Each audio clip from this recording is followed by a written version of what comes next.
un homme acharné. Ce soir, je te parlais de Vladimir Ilyich Ulyanov, plus connu sous le nom de Lénine. Né le 10 avril 1870, il est issu d'un milieu assez favorisé et a reçu une bonne éducation. Bien qu'il soit stable financièrement, il va connaître des événements tragiques, comme la mort de son père et l'assassinat de son grand frère de 1886 à 1887. Et faut le dire, il sera très touché par la perte de ses proches, plus particulièrement celle de son frère. De plus, Lénine développera une haine envers le tsar.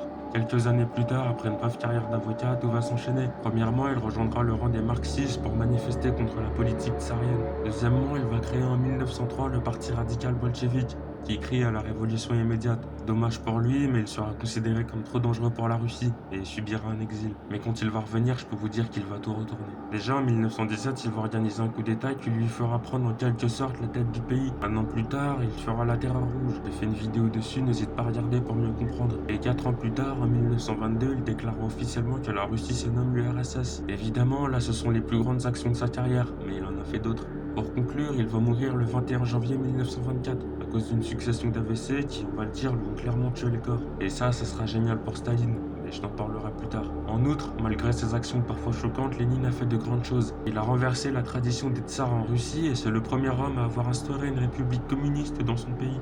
Dis-moi ce que t'en penses en commentaire.